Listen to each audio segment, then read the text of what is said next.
क्या सोच रहे हो वर्मा जी?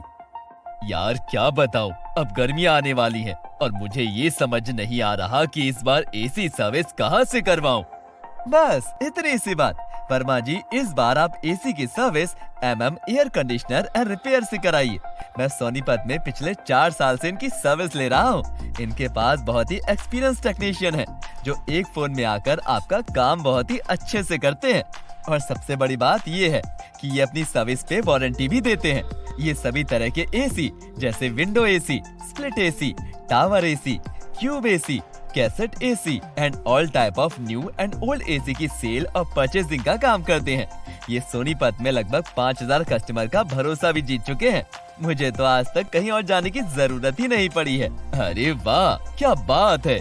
इनका नंबर है क्या? स्क्रीन पे दिए नंबर पर कॉल करो या एड्रेस पर विजिट करो या इनकी इंस्टा आईडी Manish_AC_repair62 को फॉलो कीजिए।